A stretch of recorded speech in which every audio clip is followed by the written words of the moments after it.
A paz de Cristo esteja com todos. Vamos meditar nessa noite a porção das Escrituras que foi registrada por Lucas, capítulo 17, a partir do versículo 7. Isso aqui é uma breve parábola de Cristo. Qual de vocês, tendo um servo ocupado na lavoura ou em guardar o gado, lhe dirá quando ele voltar do campo: venha agora mesmo e sente-se à mesa? Não é verdade que, ao contrário, lhe dirá: prepare o meu jantar, apronte-se e sirva-me enquanto eu como e bebo. Depois você pode comer e beber. Será que ele terá de agradecer ao servo por ter feito o que lhe havia ordenado? Assim também vocês, depois de terem feito tudo o que lhes foi ordenado, digam: somos servos inúteis, porque fizemos apenas o que devíamos fazer. Vamos orar, irmãos? Pai Celeste, nós rogamos mais uma vez que nessa noite, Deus, seja exposta a Tua palavra com fidelidade.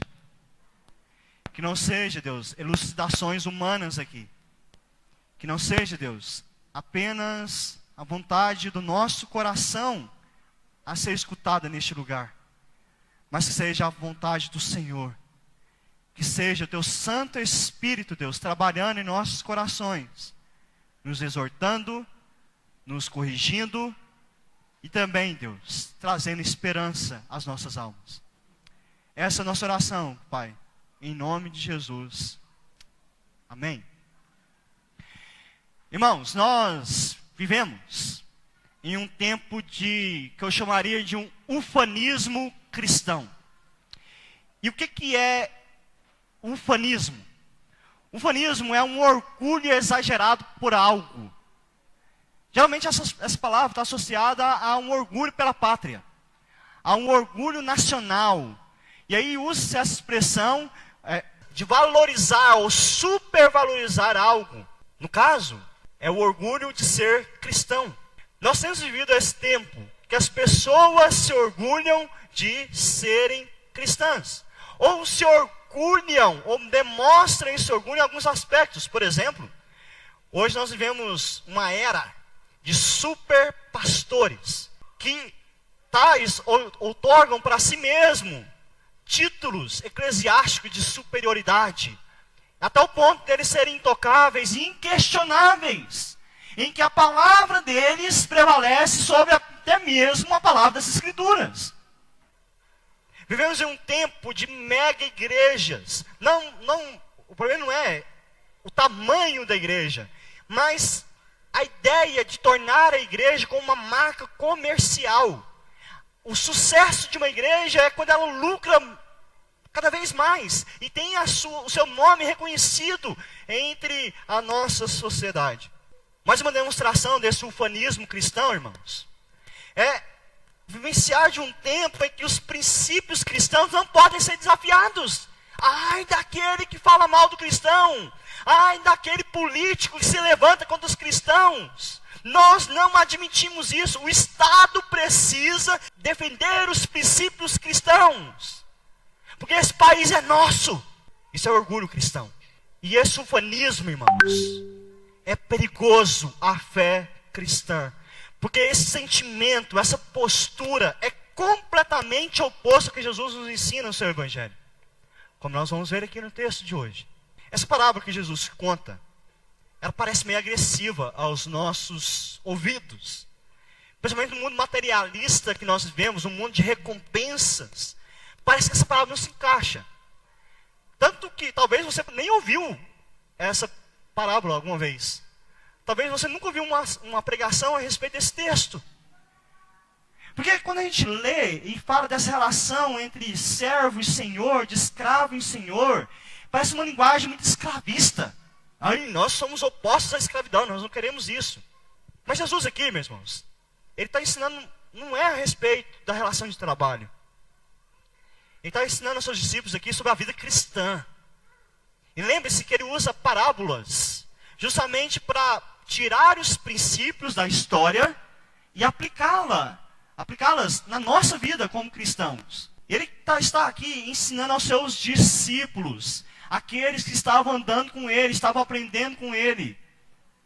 E ele se volta para aqueles homens e começa a trazer ideias, ensinamentos. Por exemplo, ele no começo ele vai dizer que o crente, o cristão, ele nunca pode ser pedra de tropeço na vida de outros. Versículo 1, capítulo 17. Jesus disse aos seus discípulos: é inevitável que existam pedras de tropeço, mas ai de quem é responsável por elas. Seria melhor para esse que uma pedra de moinho fosse pendurada ao seu pescoço e fosse atirada no mar, do que fazer tropeçar um destes pequeninos. Jesus está ensinando aos seus discípulos: olha, vocês não podem provocar a queda do outro, principalmente os fracos na fé. Vocês não podem ser motivos de escândalo, para que as pessoas olhem para o Evangelho. Não, mas se é ser crente, eu não quero ser crente dessa maneira. E uma demonstração que nós temos, irmãos, de que não somos pedra de tropeço, é quando nós perdoamos, quando nós praticamos o perdão. Ele vai dizer isso no versículo 3. Tenham cuidado. Se o seu irmão pecar, repreenda-o. Se ele se arrepender, perdoe-lhe. Se pecar contra você 7 vezes num dia, e 7 vezes vier para dizer: estou arrependido, perdoe-lhe. Jesus começa a mostrar aqui, irmãos, que a vida cristã não é meramente se denominar cristão ou ter alguns direitos de ser cristão.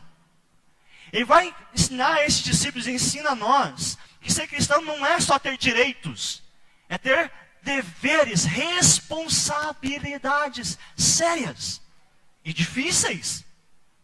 Um exemplo que dá aqui: perdoar uma pessoa 7 vezes no mesmo dia. E a gente sabe que esse número não está limitado aqui em 7, né? Jesus fala que for 70 vezes 7, 490 vezes, ainda assim você tem que perdoar essa pessoa que se arrepende e pede perdão. E esse ensino parece tão pesado aos discípulos. Olha o que eles dizem a Jesus, versículo 5. Então, os apóstolos disseram ao Senhor: aumente-nos a fé, Senhor. O que o Senhor está dizendo aí é pesado. O que o Senhor está dizendo a nós é difícil. Olha o que o Senhor Jesus responde. Ao que o Senhor respondeu: se vocês tivessem fé como um grão de mostarda, diriam a essa amoreira: arranque-se e transplante-se no mar, e ela obedeceria. Jesus volta para aqueles homens, irmãos, e volta para nós. O problema não é falta de fé, porque se você tivesse um pouquinho de fé, você pode fazer grandes coisas. O problema de vocês é a falta de compreensão do que é ser cristão. Por isso ele está ensinando. E por isso ele fala essa parábola agora.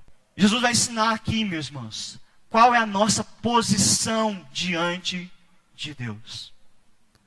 Jesus vai mostrar que nós somos servos de Deus. Mas ele também vai mostrar como nós devemos nos reconhecer como servos de Deus. Jesus vai tratar aqui a dificuldade que temos na vida de termos uma postura cristã correta. Ele vai mostrar por que às vezes nós somos orgulhosos demais.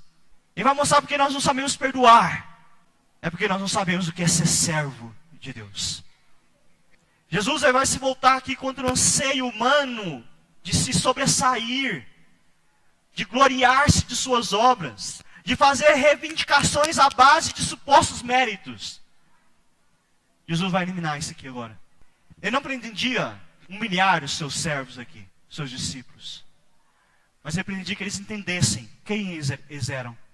E aí, nessa noite também, meus irmãos, eu convido você a ouvir essa palavra de Jesus. Para você saber a sua posição de servo. E reconhecer essa posição de servo. Primeiro, então, entendermos essa posição de servo. O que é ser servo? Como Jesus nos ensina aqui, versículo 7. Qual de vocês, tendo um servo ocupado na lavoura, ou em guardar o gado, lhe dirá, quando ele voltar ao campo, vem agora mesmo e sente-se à mesa? Na verdade, que ao contrário, ele dirá, prepare o meu jantar, apronte-se e sirva-me enquanto eu como e bebo. Depois você pode comer e beber. A relação servo e senhor, escravos e senhores, parte do contexto de Jesus. Tanto que várias parábolas, ele usa essa relação entre os servos e o Senhor. Era comum aos seus ouvintes esse tipo de relação. E aqui nesse texto, nessa parábola, provavelmente o proprietário aqui, o fazendeiro que Jesus menciona, ele não era muito rico, porque dá a ideia que ele tinha um funcionário só. Ele só tinha um servo, um trabalhador na sua terra. E aí o servo descrito nessa parábola, meus irmãos, ele vai fazer o que o seu senhor manda. Primeiro, a ideia é de que todo dia, pela manhã, ele saía para cuidar da terra. Ele iria arar a terra. E o cuidado com a terra, meus irmãos, é trabalhoso. Quem já trabalhou no campo, ou quem já cuidou de alguma propriedade, sabe que não é fácil. Ainda mais naqueles dias que o arado era manual. E um solo rochoso da Palestina era mais difícil ainda. Além de arar a terra, ele deveria preparar as sementes, semear. Depois ele tinha que regar. Depois ele tinha que retirar as ervas daninhas. Posteriormente tinha que colher. Guardar o que ele colheu. Muito trabalho. Dia inteiro de trabalho. Aí no final do dia, ele chegava na sede da fazenda e tinha que ir para o curral. Para cuidar do gado, das ovelhas, do rebanho. E aí ele deveria verificar se estavam todas em perfeitas condições, se todas se alimentaram. Deveria retirar alguns carrapichos que elas poderiam ter. Até mesmo afagá-las, né, que a ovelha gosta de carinho. Um dia inteiro de trabalho. Aí, ao voltar para casa, para a sede, na hora do jantar, aí o servo poderia pensar, agora eu vou descansar, vou desfrutar de um delicioso jantar na casa do meu Senhor. Mas Jesus diz aqui, meus irmãos, que era um absurdo pensar isso. O servo não poderia ter esse tipo de pensamento, que iria chegar na casa e iria estar lá a mesa posta para ele se alimentar. Jesus fala o contrário. Quando ele chegar na casa, depois de um dia de trabalho, o que teria para ele? Trabalho. Mais trabalho. O seu patrão aqui lhe ordena que o sirva, enquanto o patrão come e bebe. O texto diz aqui, apronte-se, né? No versículo 8. Na sua Bíblia pode estar aí, cingir-se, né? A ideia aqui é de colocar avental. Pegar o avental, pega o avental lá, amarra, continua a trabalhar. Me sirva. Aí, quando eu terminar de comer e beber, você pode se servir. Só que ele teria trabalho ainda, porque ele teria que retirar a mesa, lavar os talheres, lavar os pratos, lavar as panelas. Aí ele iria comer. Aí ele poderia ter algum tipo de descanso. Ele faz tudo que o seu Senhor mandou. Tudo. Nem mais, nem menos. Mas será que seria exagero, irmãos? Pense você nessa situação. Seria exagero aquele servo ali naquele momento do jantar ficar olhando para o seu patrão assim, anda logo, estou com fome, estou cansado, termina logo aí. Não seria exagero. Não seria. Sabe por quê? Porque nós fazemos isso. Às vezes, irmãos, nós pensamos, nós ralamos muito durante a semana. Nossa, essa semana eu trabalhei demais. Ralei demais, eu acordei cedo, fui dormir tarde. Graças a Deus chegou o domingo. É dia de eu descansar, é o dia de eu acordar tarde, é o dia de eu ficar em casa assistindo televisão, é dia de eu ficar assistindo Netflix, é dia de meu futebol, é dia da minha rede. É meu dia. Eu sou filho de Deus e eu mereço descansar do meu esforço semanal. E aí chega no domingo, hoje é o dia de receber a minha recompensa. De tudo que eu me dediquei durante a semana. Mas deixa eu te falar uma coisa, meu irmão, minha irmã. Não é não? Não é não? Chegou o domingo não é para você. O domingo é para servir, para continuar a trabalhar para o Senhor. Não é hora ainda de você jantar. É hora de você servir ao Senhor da mesa. Então muitas vezes nós olhamos para a nossa rotina diária, meus irmãos, e achamos que chegar no domingo é o dia que eu mereço. E aí, eu não dedico tempo ao Senhor, e aí eu vou procurar fazer aquilo que me agrada. E aí eu venho para o culto ao Senhor e fico pensando, é agora que eu vou ser abençoado. Deus vai me recompensar todo o meu esforço da semana no culto. Ele vai dar uma palavra ao meu coração, aquilo que eu quero ouvir. As músicas tocadas serão aquelas que eu quero ouvir. E não é bem assim. Porque o culto é um serviço que nós prestamos para Deus. Você chega ao domingo, no final do dia, como agora, não é para descansar, mas é para servir ao Senhor. E Jesus pressupõe aqui haver concordância entre os seus ouvintes quanto a isso. Para eles não é escândalo que Jesus estava falando, era a realidade da relação servo e Senhor.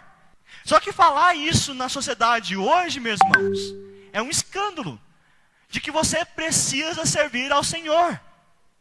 Deus é que deve ser servido. Presta atenção, meus irmãos. Deus não tem obrigação de nos dar nada. Absolutamente nada. Eu não posso chegar diante do Senhor, agora eu quero o meu jantar. Agora é minha vez. Não temos essa palavra diante do Senhor. E muitos ficam decepcionados com Deus quando Ele não dá ou não faz aquilo que querem. Não é assim? Nós não ficamos entristecidos quando Deus não faz do jeito que a gente quer? Quando Ele não nos serve, a gente fica enfurecido com o Senhor. Sabe por que acontece isso, irmãos? É que nós temos uma visão míope, pequena, de quem Deus é.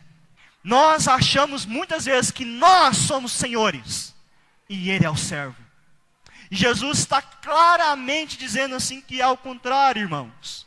Nós somos servos, e Ele é o Senhor. A nossa posição é de servos. Nossa posição, não cabe a nós exigir nada de Deus. Absolutamente nada. E nós vemos em muitos lugares aí, eu declaro, eu determino. Misericórdia, meus irmãos. Isso não são palavras de um servo do Senhor. E aqui temos um ponto importante da posição de servo descrito por Jesus. Que o servo não é maior que o seu Senhor, nem igual. Ele é inferior ao seu Senhor. E os discípulos de Jesus estavam aprendendo isso. Tanto que Jesus usa uma figura para que eles compreendam como o servo é inferior. Lá em Mateus 18, versículos 1 a 5, nos é relatado assim. Naquela hora, os discípulos se aproximaram de Jesus e perguntaram: quem é maior no reino dos céus? É a ideia de serem senhores. E aí Jesus ensina. Chamando uma criança, colocou-a no meio deles e disse: em verdade lhes digo, se vocês não se converterem, não se tornarem como crianças, de maneira nenhuma entrarão no reino dos céus. Portanto, aquele que se humilhar como essa criança, esse é o maior no reino dos céus. O que Jesus estava ensinando?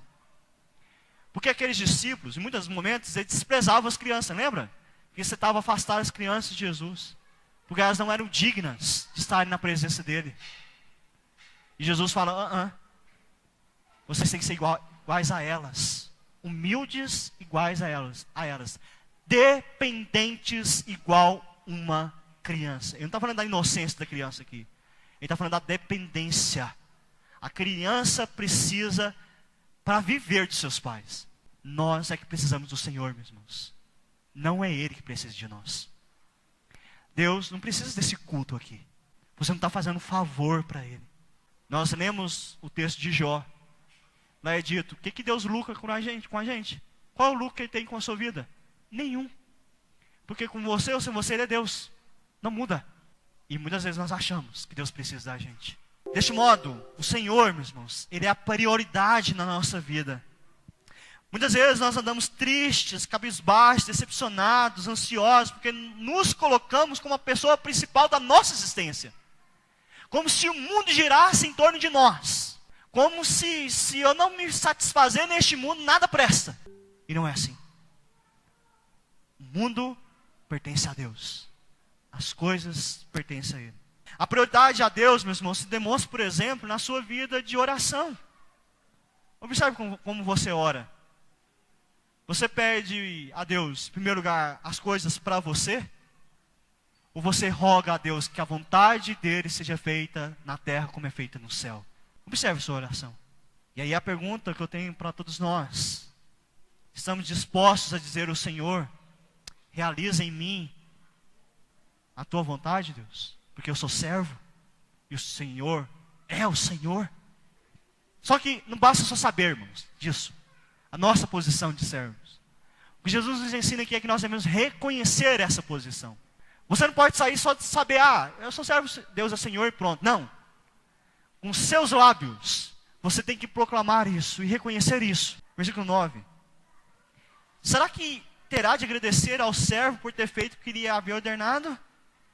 Assim também vocês, depois de terem feito tudo o que lhe foi ordenado, digam: somos servos inúteis, porque fizemos apenas o que devíamos fazer. No contexto de Jesus aqui, não era muito comum o chefe, o patrão, o dono de um escravo falar obrigado pelo serviço prestado. Não era comum receber agradecimento. No nosso contexto não, né, irmãos? No nosso contexto é de bom tom você falar obrigado para os seus funcionários, né, que executam o serviço, aos empregados, aos seus colegas de trabalho. É de bom tom. Por motivo de educação, em primeiro lugar, mas também por estímulo, né? Quando você elogia o trabalho do seu empregado, alguém que trabalha com você. Então, na nossa cultura, isso é bom, tá? Você elogiar, falar bem do trabalho de outro. Por isso que o foco de Jesus aqui não é relação trabalhista, como eu já falei. Ele está tratando do nosso relacionamento com Deus. Aí é diferente. Porque no reconhecimento de que você é servo, a gente vê alguns exemplos nas Escrituras. Observe, por exemplo, nas cartas, das epístolas. Você vai ver Paulo, você vai ver Tiago, você vai ver Pedro e vai ver Judas. Todos eles se apresentam como servos de Jesus Cristo. Todos eles se apresentam desta maneira. Era por acaso? Era um título que eles tinham? É porque eles reconheciam a posição deles diante do Senhor. Mas todavia, irmãos, não basta só se denominar servos. Esses homens não apenas se denominavam, não só reconheciam. Esse reconhecimento, na verdade, era baseado na vida de obediência que eles tinham. Eles obedeciam a palavra do Senhor. O servo de Deus, ele obedece a palavra de Deus. Eu me reconheço como servo quando de fato eu me dedico a fazer a vontade do Senhor. A vida de obediência, meus irmãos, é necessário. O texto diz aqui, depois de terem feito tudo o que lhe foi ordenado. É obediência ao Senhor, obediência à sua palavra. Nós vivemos um tempo que as pessoas não se importam com isso. Elas olham para Jesus como Salvador. Ele é o Salvador da minha vida, eu creio nisso. Mas você obedece a Ele? Ele é o Senhor da sua vida? Você busca fazer a vontade dEle? No reconhecimento de servos, não é exigências para com o Senhor. Aqui que eu falei antes, eu não vou exigir nada de Deus. Eu vou viver para Ele. Eu vou me dedicar a Ele.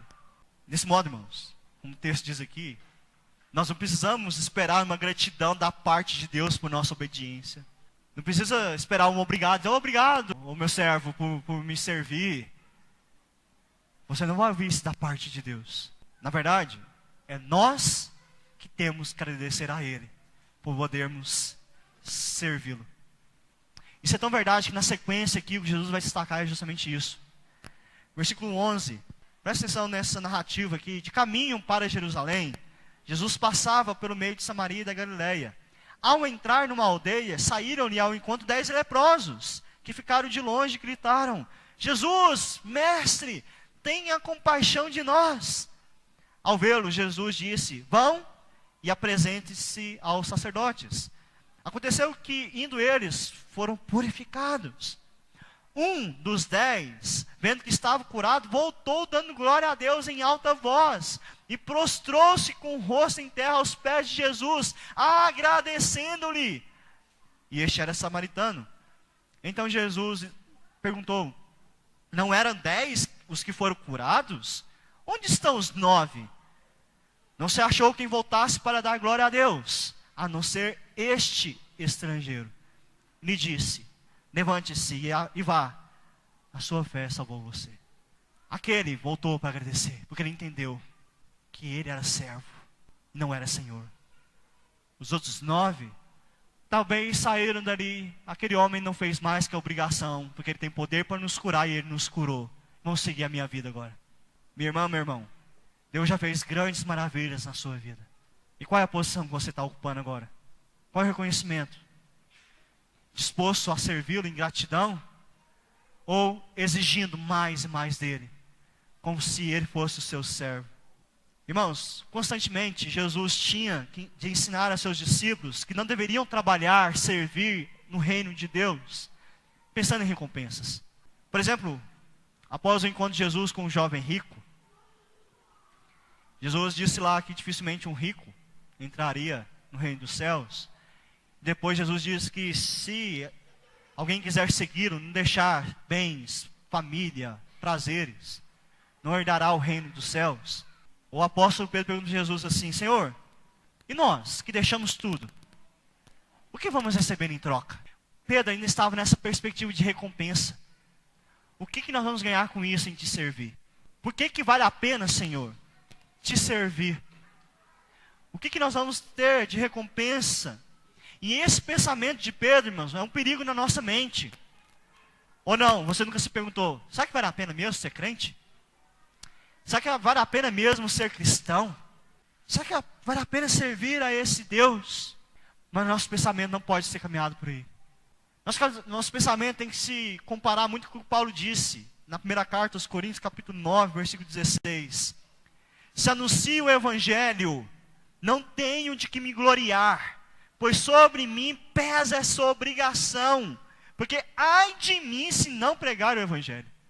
Eu sou obrigado a servir ao Senhor. Eu não preciso preocupar com as recompensas. Eu tenho que preocupar de não servi-lo. Ai de mim se não servir ao Senhor.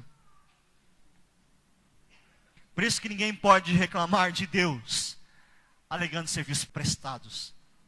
Ninguém pode reclamar, meus irmãos. Porque apesar das coisas úteis que você pode fazer, e que esse servo fez para o seu Senhor, esse servo não teria nada para reclamar do seu Senhor. Nada.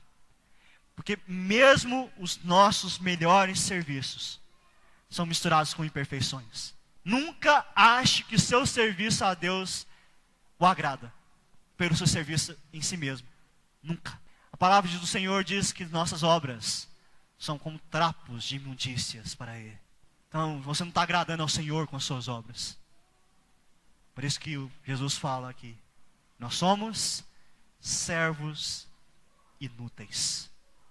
A ideia de inúteis aqui é que nós somos servos não rentáveis. Nós não damos nenhum tipo de lucro para Deus. Nenhum. E cumpre notar aqui, meus irmãos, que quem disse que nós somos servos inúteis não é Jesus ou o Senhor aqui. É o próprio servo que reconhece: eu sou um servo inútil. Nós somos servos inúteis.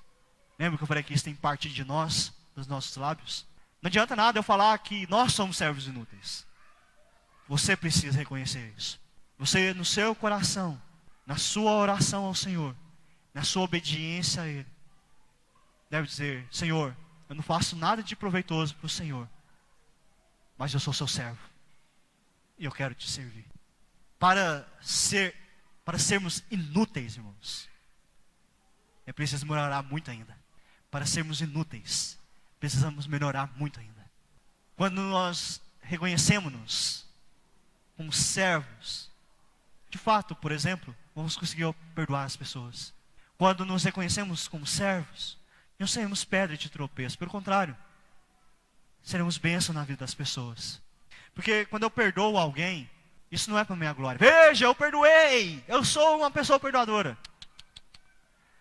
Você não fez mais que a sua obrigação de perdoar.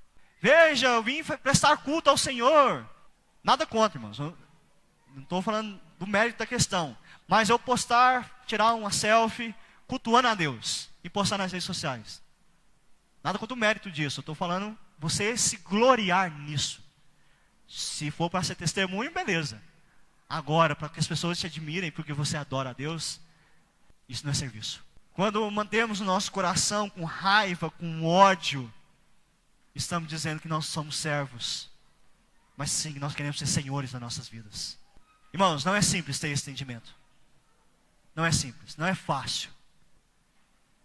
Pois o sentimento ufanista que nós temos no nosso coração, ele tende a tomar conta desse coração. E a sociedade vai te influenciando ainda mais.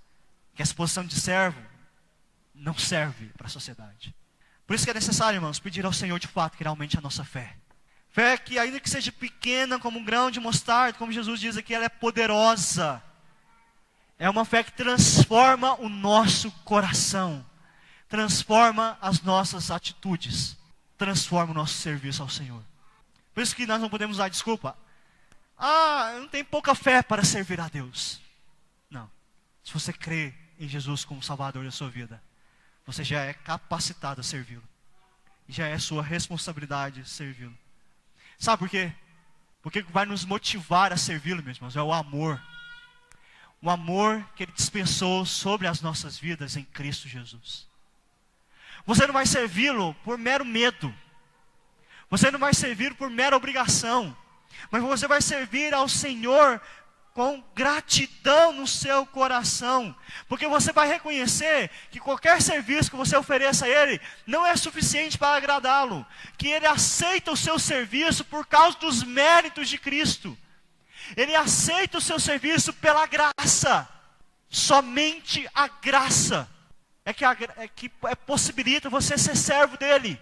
Muitas pessoas pensam que são excepcionais, que vão se salvar por cumprir regras. Elas acreditam que por realizar uma série de trabalhos terão méritos diante de Deus. E não é assim, meus irmãos. Como eu disse, nosso trabalho não é aceito por Deus, porque nós somos inúteis. O que nós somos, o que nós podemos oferecer de serviço ao Senhor, é pela graça dEle. E não é pelo nosso esforço próprio. Esse amor derramado em nossos corações que nos constrange e que nos torna servos. Por isso toda vanglória torna-se possível. E temos que confessar, somos indignos, Senhor. Porque fizemos apenas o que devíamos fazer. E muitas vezes nem isso fazemos.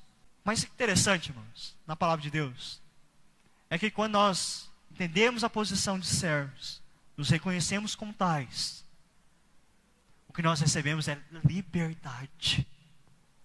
Quando você se coloca como escravo do Senhor, entende essa posição e vive como escravo do Senhor, na verdade você é livre. Você é livre no Senhor.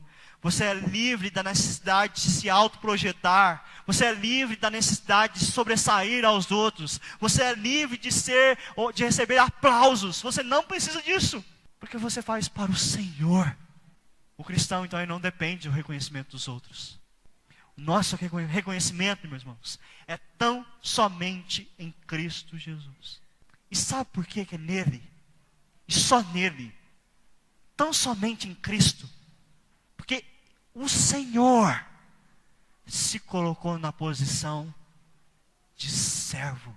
E Cristo, o Senhor, se colocando na posição de servo, Ele se reconheceu como servo. Lá em Filipenses capítulo 2, versículos 5 a 11, Paulo nos diz isso. Tem entre vocês o mesmo modo de pensar de Cristo Jesus, que mesmo existindo na forma de Deus, não considerou ser igual a Deus, algo que poderia ser retido a qualquer custo. Pelo contrário, Ele se esvaziou, assumindo a forma de servo, tornando-se semelhante aos seres humanos, e reconhecida em figura humana, Ele se humilhou. E aí, como Ele reconheceu essa posição de servo? Tornando-se obediente até a morte, morte de cruz. E esse servo se tornou o Senhor novamente. Por isso também Deus exaltou sobremaneira, Ele deu um nome que está acima de todo nome, para que ao nome de Jesus se dobre todo o joelho, nos céus, na terra e debaixo da terra, e toda língua confesse que Jesus Cristo é Senhor, para a glória de Deus Pai. Nós somos servos desse Senhor, meus irmãos, que sabe o que é servir. Ele sabe o que é trabalhar o dia inteiro, chegar à noite e continuar a trabalhar para o seu Senhor, para o Pai. E Ele sofreu por nós nessa terra, para que nós tivéssemos esse entendimento e pudéssemos de fato servir a Deus. Ele na cruz do Calvário tornou esses servos aqui inúteis. Mais do que servos, Ele nos tornou filhos que servem ao Senhor. Ele não te olha só como escravo, como servo. Ele te olha como um filho que obedece. Esse é o amor dele por nós, em Cristo Jesus. É por isso que Paulo fala, na verdade, considero tudo como perda, por causa da sublimidade do conhecimento de Cristo Jesus, meu Senhor. Por causa dele, perdi todas as coisas e as considero como lixo para ganhar a Cristo. Ele concede isso por meio da graça. Cristo é nosso, irmãos, não pelos nossos méritos. Nesse aspecto, somente Cristo é o servo útil. Só Ele. Somente Cristo. Quero finalizar com algumas aplicações sobre o serviço. Primeiro, servir é ser amoroso. No contexto que Jesus está mostrando aqui, o tempo todo, Ele está trazendo a ideia que servir é cuidar um do outro, em amor, conforme o dom que cada um recebeu. A palavra de Deus nos diz que nós devemos servir uns aos outros, pensando no aperfeiçoamento de todo mundo, na edificação do corpo de Cristo Jesus. Por isso que o serviço cristão, meus irmãos, ele não se resume ao culto. Ele é a sua vida. É a sua vida de atenção para com o irmão que está enfermo, para com o irmão que está triste. É a sua vida de atenção com o irmão que está feliz porque chegou um filho na família. É a sua atenção porque o irmão precisa aprender um pouco mais da palavra, você se dedica a ensiná-lo. E tantas outras coisas que nós podemos ajudar os irmãos, levar ao médico, eu já falei isso aqui várias vezes, comprar medicamentos, tantas coisas podemos fazer no serviço um ao outro. Mas lembra, fazendo isso sem pensar na recompensa. Você faz isso por amor. Se o irmão vai te agradecer ou não, pouco importa. Se um dia que você precisar, ele vai vir te socorrer, pouco importa. Porque você o serviu por amor. Porque você fez para Deus. E nós vivemos um tempo, irmãos, infelizmente, de evangelho individual. Cada um por si, isso não é bíblico. Nós somos chamados para vivermos em comunidade, como família do Senhor. Segunda aplicação, servir, eu também mencionei um pouco sobre isso, é ser livre. Servir a Deus é ser livre. A liberdade que eu quero me referir aqui, ela manifesta em atitudes críticas frente a pessoas. Você não importa de falar a verdade. Você não se submete a estruturas. Você não se submete a instituições ou programas ou ideologias, sistemas desse mundo. Essas coisas não atingem a sua fé. Essas coisas você olha e você sabe que tem um Senhor sobre elas. E que elas não concorrem com o seu Senhor.